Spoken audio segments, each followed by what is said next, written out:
दाङ भगरपुर वडा नम्बर 5 राडाँडामा बस्ने भाइ योगेश सुनारको आज मृत्यु भएको कारणले सम्पूर्ण गाउँ निवासी शोकमा परेको छ। प्रिय दर्शकबिन, भाइ योगेशको मृत्युको कुनै कारण छ? भाइ योगेश सुनारको मृत्यु चाहिँ घोडाले लातले हिर्काउँदा भाइ योगेशको छातीमा लात परेको हुँदा भाइ योगेशको मृत्यु भएको भन्ने चाहिँ सम्पूर्ण समूहले जनाएको छ। घोडाको साहु अहिले प्रहरीको हिरासतमा हुनुहुन्छ। भाइ योगेश घोडाको साहु नहुँदा घोडासँग खेलिरहेका थिए। एकासी घोडाले लात हिर्काउँदा भाइ योगेशको छातीमा लागेको हो। दर्शकबिन, अहिले हामी यहाँ टङ्खला आइसकेका छौँ। भाइ योगेश सुनारको आज मृत्युको शरीरलाई लिएर यहाँ अन्तिम विदाईतिर हामीहरू लागेका छौँ। दर्शकबिन, जसो तपाईँले यहाँ हेर्दै हुनुहुन्छ, भाइ योगेशको लापरवाहीले गर्दा आज उहाँले आफ्नो ज्यान गुमाएका छन्। त प्रिय दर्शकबिन, भाइ अथवा बहिनीहरू, तपाईँहरू पनि आफ्नो ख्याल स्वयं राखिदिनु होला।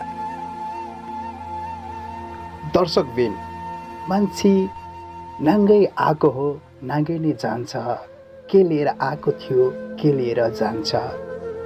वास्तविकमा दर्शकबिन, मानिस रित्तै आएको हो, रित्तै नै जान्छ। कुन समय ऊ आएको थियो र कुन समयमा जान्छ, समयको कुनै निर्धारित छैन। दर्शकबिन, मृत्युको कुनै भर छैन, कुनै पनि समयमा आउन सक्छ। जबसम्म हामीहरू बाँचेका छौँ, एक अर्कामा माया प्रेममा बढौँ, मिल मिलापमा रहौँ, समय अथवा मृत्युको कुनै भल छैन। दर्शकबिन, के सानो के ठुलो, के गरिब के धनी, काट्दा रगत सेम एउटै कलरको आउँछ।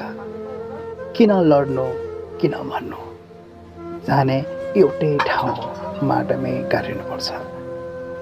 त्यसैले गर्दा दर्शकबिन, हामी सबै मिलेर अघि बढौँ। भाइ योगेशको सोचमा थियो होला, म पनि के गर्छु, मम्मी बुवालाई खुसी राख्छु भन्ने चाहिँ योगेशको मनमा थियो होला। के राम्रो कमाइ गर्थ्यो होला, के खान्थ्यो होला, के खिलाउँथ्यो होला भन्ने उमेरमा आज योगेश भाइको विदाई, अन्तिम विदाई भएको छ।